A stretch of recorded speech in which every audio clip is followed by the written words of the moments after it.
Welcome to episode 8 of Will I Ever Learn Chinese? I'm Jeanette Sakel. In this episode, I'm going to explain how I started with writing Chinese characters. How do you learn to read and write a language that everybody reminds you has one of the most difficult writing systems in the world?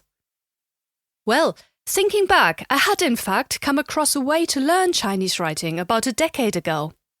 If I remember correctly, it all started with an article in a newspaper encouraging readers to learn to read a Chinese menu within 6 weeks by using a specially devised program on an online learning platform.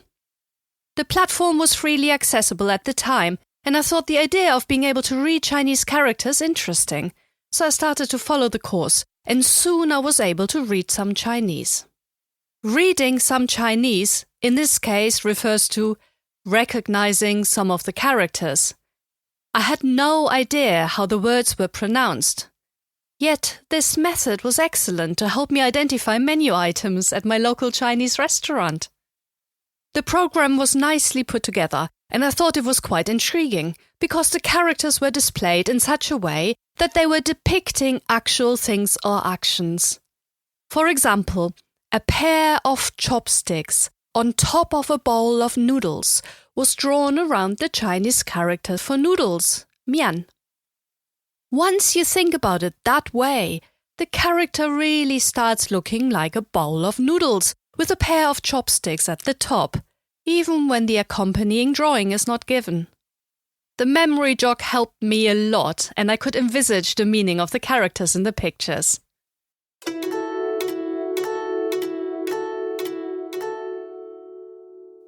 Chinese characters originate in ideograms, pictures of things that then got extended to other meanings. Some of today's characters still bear some resemblance to their original form, but most have actually changed quite considerably. The memory jog pictures I was learning were typically not reflecting the history of the characters themselves. Rather, they made use of similarities with contemporary objects, such as the bowl of noodles just discussed. Still, I found this link between image and character helpful, as it enabled me to picture the characters in relation to their meaning and remember them better this way. Back then, when I finished the Read a Chinese menu course, I thought to myself that if I ever would learn Chinese in the future, then I would come back to the approach of learning characters through pictures. I suddenly remembered this as I was looking for a way to learn to write Chinese and decided to give it a go. Interestingly, I could still remember a number of the characters I had learned back then, together with their accompanying pictures. So ingrained were they in my memory. I realized that this way of teaching reading and writing, alongside my other methods for learning Chinese, would be efficient, but would also be fun. I did a quick online search, and I came across various apps that were teaching basic Chinese characters in this way. I looked through the reviews and settled on one of these apps that I found visually particularly appealing. Interestingly, this app had received a lot of critical reviews, mainly saying that it would not teach you Chinese, rather it would teach you how to read and write. But that was exactly what I wanted. If I'd pick up new vocabulary on the way, then that would be great, but I was not going to use the app for learning the language itself. I had other programs for that already. The way the app taught reading and writing was, again, a bit like a game, and it appealed to me a lot. I could make easy and quick progress, track that progress, while repeating what I had learned at my own pace. Rather than teaching the most common or useful words and expressions, like ni hao, hello, the writing app was set up to teach you the basic building blocks of Chinese characters. Once mastered, you can read a lot and gain access to a lot more difficult characters, I soon found out. I could see why people who wanted to use the app solely for learning to speak Chinese would not get on with it well, but it worked a treat for writing. I had already seen that characters could be built up around different parts, and I had seen that sometimes these parts were squeezed together, like the ka element appearing in liang, the measure word used with vehicles, combining the sound liang, two, with the ka meaning part. Both of these characters were combined to form a single character referring to the measuring word for vehicles. The program told me that some parts of characters, referred to as radicals, could express the overall meaning or category of the character.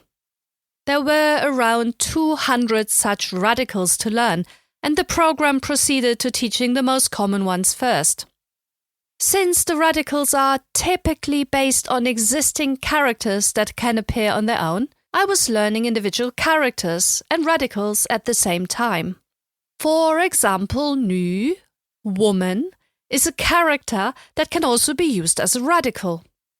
It appears in the word for mother that we already discussed earlier, ma. The latter is really interesting as it combines the sound of ma, horse, with the woman radical to form mother. It also combines the sign of horse together with woman. So the character for woman is squashed at the beginning of the character, the overall character for mother, and the character for horse is at the end. And both together make up the sign for mother. At first I thought this was hilarious. Could they possibly be referring to a mother as a female horse? Wouldn't that be quite outrageous? But later I realized that lots of other characters work this way too. Words that sound similar sometimes use similar characters to indicate that. Radicals are the building blocks of Chinese characters. Many characters have radicals as a part, so the word for person is zhen, and the character is, well, a line that goes up and a line that goes down. This is sometimes pictured as a person walking from the side, and once you see it that way, it's very difficult not to imagine it in that way. But this character can also be used in a shortened form as a radical, in which case it looks a bit like the number 1 in English writing.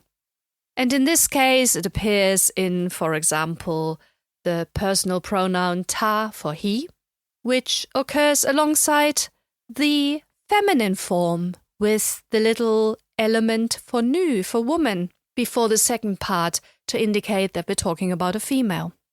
I also noticed that the question particle ma, the one without a tone, remember, with a neutral tone, because it usually appears at the end of a sentence and is quite short. This was again combining the character for horse with another radical, and the radical was, well, just like a rectangle before the horse element.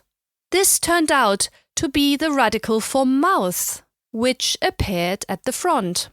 I thought this made sense, as asking a question has something to do with the mouth, doesn't it? The app kept teaching me the most commonly occurring radicals, and some of them are very common and also have a free element, like nu. Others, however, were quite obscure.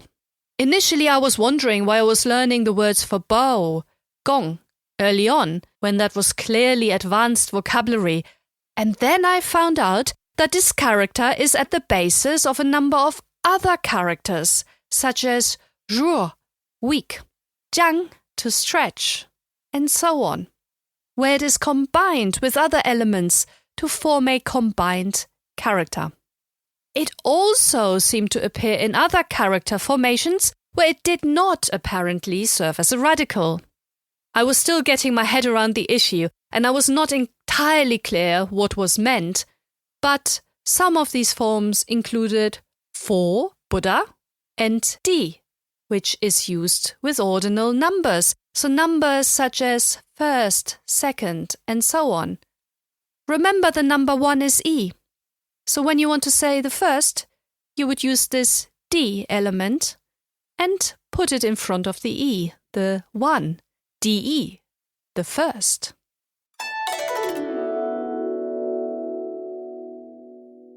These basic building blocks took me a while to learn, but once I had mastered them, and I understood how Chinese characters can be built up out of a lot of elements, a lot of the written language suddenly opened up to me. So, having a few shortcuts at the beginning can be incredibly useful.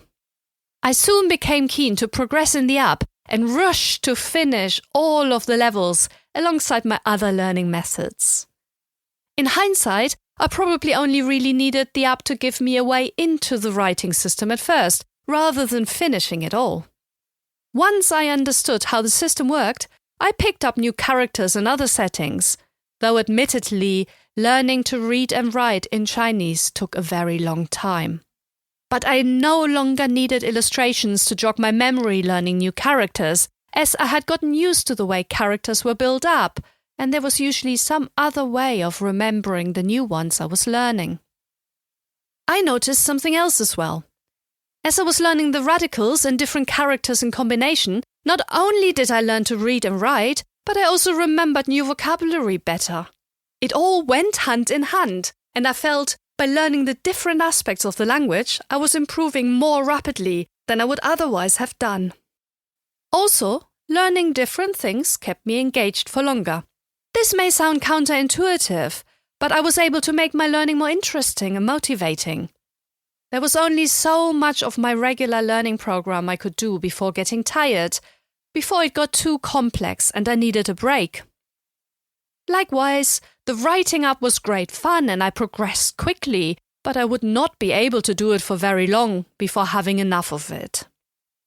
However, by mixing different methods, my regular gamified approach, the writing up, writing practice and so on, I could just move to another method, which would give me new energy and motivation. This, in turn, helped me to learn the different aspects of the language alongside one another. The more contexts I was using the language in, the more likely it was that I was coming across things that I had already learned. For example, words I had learned in my gamified learning program popped up in the writing app, which then further solidified the learning in my head. Learning something in one context and then encountering it in another will greatly increase your ability to remember it.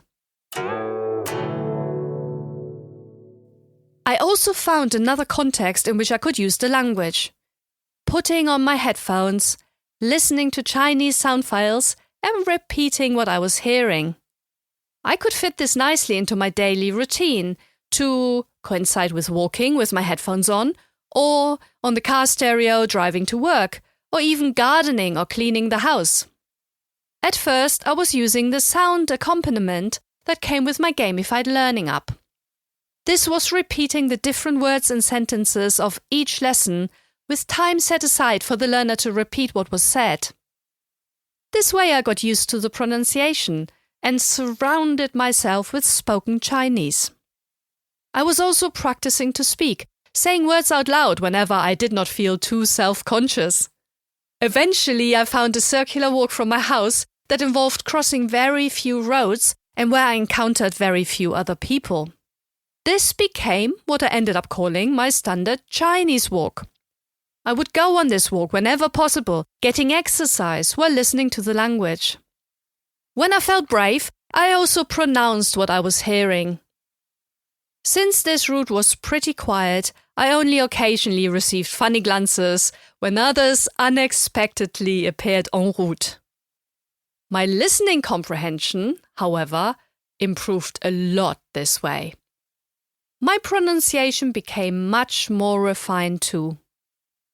I was honing my listening skills and became better and better at remembering the expressions and replicating the tones.